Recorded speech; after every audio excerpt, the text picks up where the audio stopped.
दोस्तों, प्रकृति का खजाना अनमोल और असीमित है, विशेषकर बारिश के मौसम में।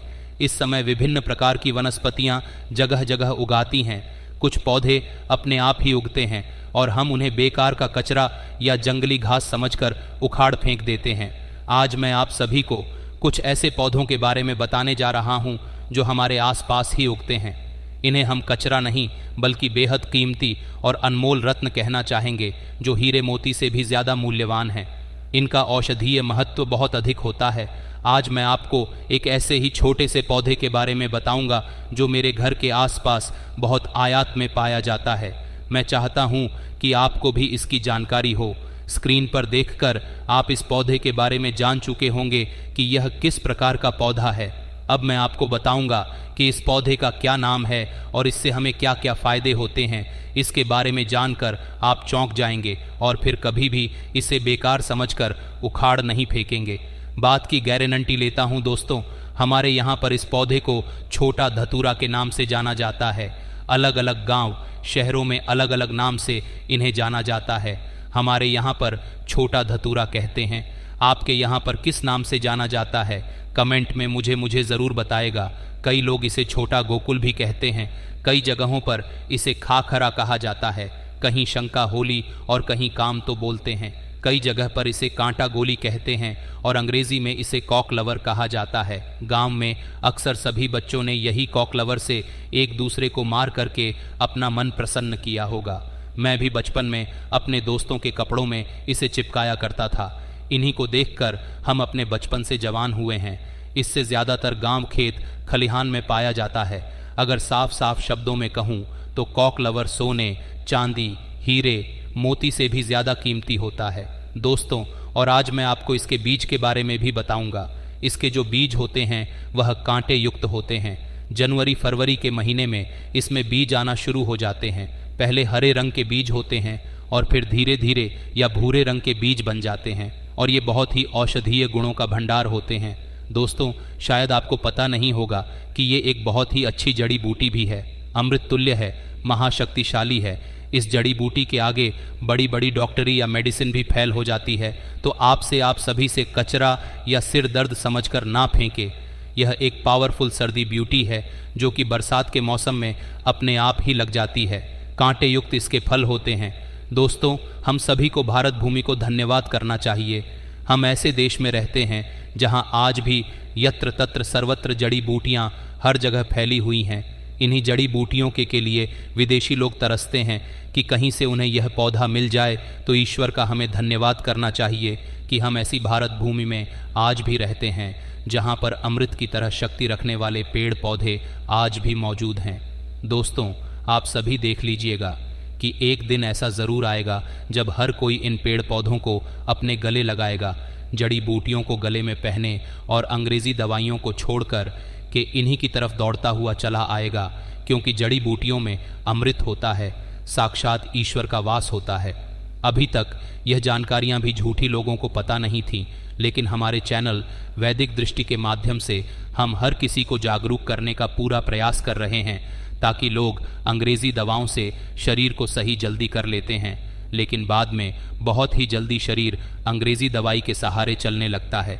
ऐसी दवा शरीर को जीते जी ही मार देती है, लेकिन पेड़ पौधों से निकला अमृत शरीर को अमर बना देता है, ताकतवर बना देता है, बुढ़ापे में भी जवानी की शक्ति रखता है। तो चलिए अब मैं आपको बताता हूँ कि किन किन बीमारियों में ये फ़ायदेमंद है। देखिए, इसकी जो पत्तियाँ होती हैं उन्हें कर करके अगर इनका रस निकाल करके अपने बालों में लगाया जाए तो आपके बालों का गंजापन दूर हो जाता है, नए बाल उगना शुरू हो जाते हैं। बालों के लिए ये एक अमृत का काम करता है। दोस्तों, इसे कोई भी लगाता नहीं है, बल्कि ये आसानी से सड़क के किनारे या खाली स्थानों पर अपने आप ही उग जाते हैं।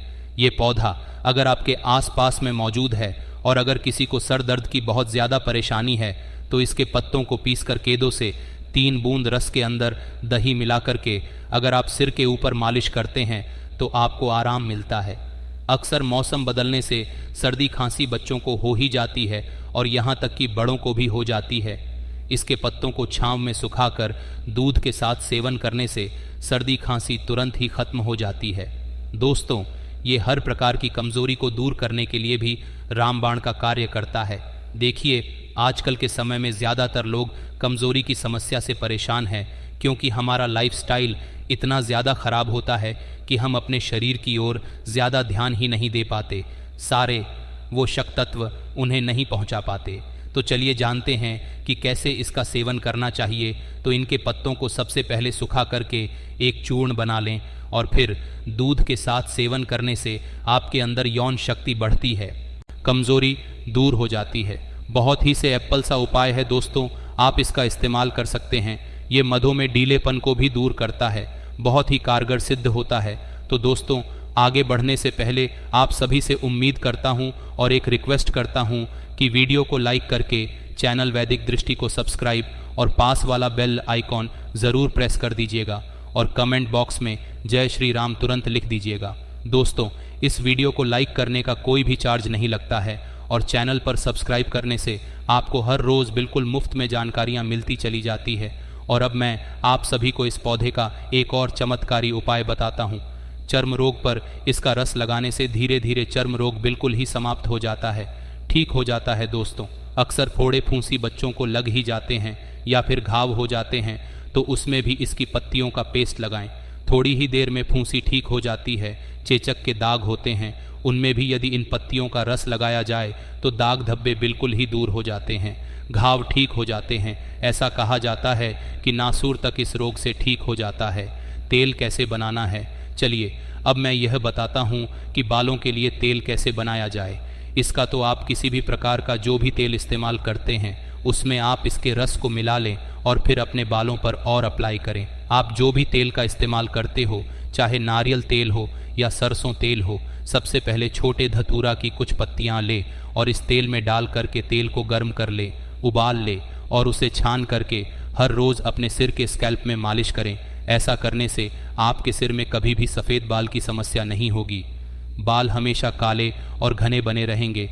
तो दोस्तों, मुझे उम्मीद है कि आज के बाद से आप कभी भी इन पौधों को बेजान या फिर कचरा समझकर ना हैं और इन उपायों को, इन जानकारियों को अपने तक सीमित भी बिल्कुल भी मत रखिए, क्योंकि भारत भूमि में ऐसी ऐसी जानकारियाँ छुपी हुई हैं जो धीरे धीरे विलुप्त होती जा रही है। दोस्तों, हमारी हर समस्या का समाधान हमारे आसपास ही मौजूद होता है, लेकिन जानकारी के अभाव के कारण हम परेशान रहते हैं। इसलिए आज के बाद इन जड़ी बूटियों या पत्तियों को कचरा समझकर नाप है कि पेड़, पौधे, वनस्पति और जड़ी बूटियों की जानकारी होना बहुत ज़रूरी है। कई लोग ऐसे ऐसे होते हैं जिन्हें पेड़ पौधों की जानकारी नहीं होती, जिसके कारण वे बार बार पैसा खर्च करते रहते हैं और लाइलाज बीमारियों से जूझते रहते हैं। हर प्रकार की जड़ी बूटियों और पेड़ पौधों में कुछ ना कुछ गुण अवश्य होते हैं। अगर आपको पहले से ये जानकारियाँ पता होती है तो आपको परेशान होने की आवश्यकता नहीं है।